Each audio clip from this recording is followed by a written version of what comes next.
What's going on, boys and girls? What's up, world? Austin John Plays here, and today I'm going to be showing you guys how to cook the best recipes for food in Legend of Zelda Breath of the Wild.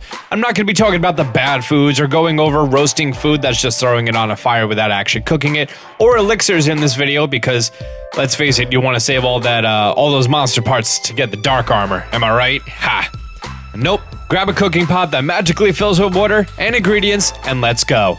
I'm going to be going over the best recipes for max temporary hearts, max temporary stamina, max attack, defense, stamina recovery, stealthiness, and speed boost, because you have clothing for the hot and cold ones. I'm also going to be going over the special effects that cooking during a blood moon will have. Ooh, yeah, the blood moon affects the recipes that you cook. Bet you didn't know that, did you? Already hitting you with the knowledge.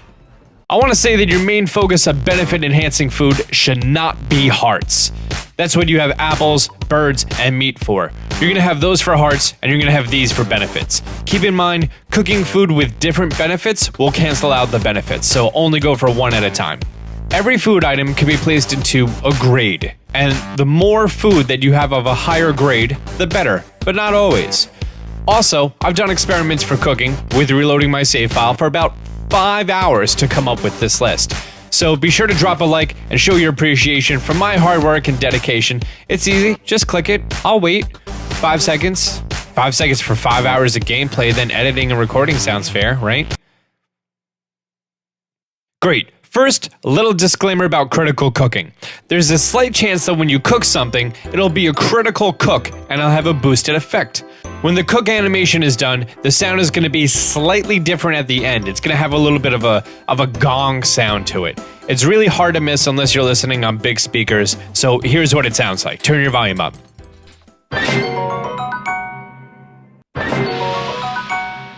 Okay, now turn your volume down.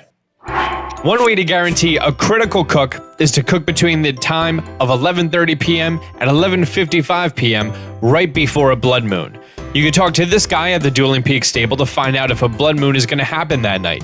If you want to plan your cooking around a blood moon, which is recommended, then a full cycle is 8 in-game days, and a blood moon is randomly selected from those full moons. You could also guarantee a critical cook by adding a star fragment or a dragon's body part, but that takes up a cooking slot. So, okay, no further delays. First, mighty food. Any dish with the name Mighty in front of it gives you a boost to your attack, from 1 to 3 stages. A critical cook, or Blood Moon critical cook, can boost it by an extra 3 hearts, a boosted 5 minutes duration, or a boosted tier of effect. The only grade A food for Mighty attack food is a Mighty Porgy. Each one that you cook will give you 2 hearts and 50 seconds of attack boosting. Cooking 1 will give you a level 1 boost, cooking 2 gives you a level 2 boost, and 3 fish will give you a level 3 boost. Any more than that, and you're just wasting fishies. A close runner-up is the Mighty Carp and the Razor Claw Crab, then the Mighty Bananas and Razor Shroom. For the Carp and the Crab, they each restore 2 hearts when cooked and 50 seconds of effect. Cooking 1 will get you a level 1 boost, 2 are needed for a level 2 boost, but 4 are needed for a level 3 boost. Do keep in mind that you can mix and match any food with the same boosting benefits. Slightly behind the Carp and the Crab is the Nana and the Shroom. Both give you 1 heart each and 50 seconds of duration. You need to cook 3 for a level 2 effect, and you need to cook 4 for a level 5 effect. With that being said, you could cook a Mighty Porgy with any other 2 foods I mentioned for attack boosting and get a level 3. So doing that, you get the most out of your fishy. Or you do 2 Mighty Porgies and 3 Mighty Thistles for max time and power without wasting any second tier items.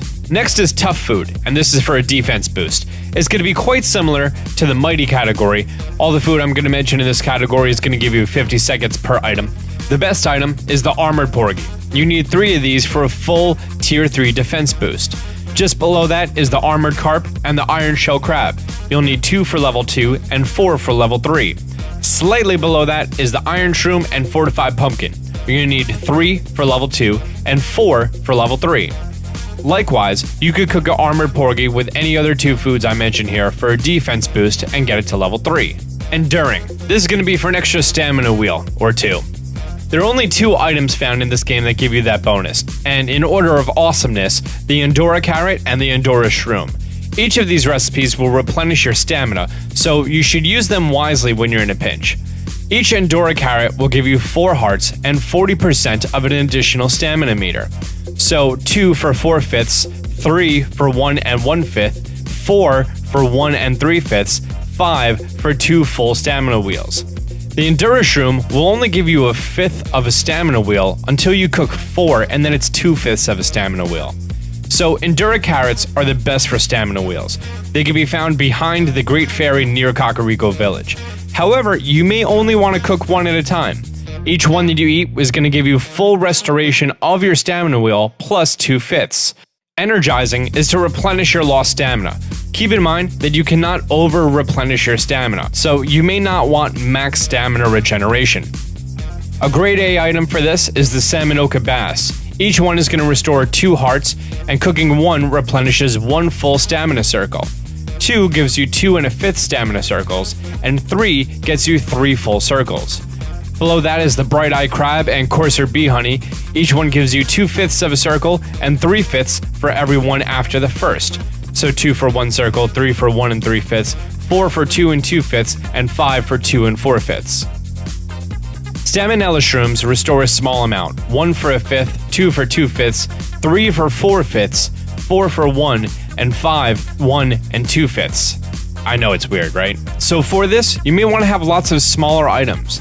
Never cook more than 2 Samanoka Bass, 2 Crab or Honey give you a full ring, and never cook more than 3 Staminella Shrooms. Next is Sneaky. The best item, bar none, is the Silent Princess. Each one that you cook is going to give you 2 hearts and 2 minutes of an effect. 2 are needed for level 2 and 3 are needed for level 3. This rare flower is found near the Great Fairy Fountains, the Master Sword, and other spiritually majestic areas. Below that is the Silent Shroom and Stealth Fin Trout. Every shroom is 1 heart, every fishy is 2 hearts. You need to get 3 for level 2 effect, and you need 5 for level 3 effect. So to optimize this, you would do 3 Silent Shrooms or Trout with a Silent Princess. Up next is Hasty.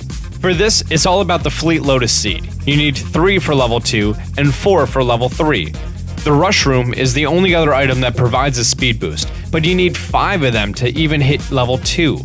So 3 shrooms and 2 seeds is going to give you a level 3 with max duration, so use your seeds sparingly. And last but certainly not least, the recipe for extra temporary hearts. This one doesn't have a clear answer, because you can only have a max of 30 hearts in the game between your full hearts and temporary hearts.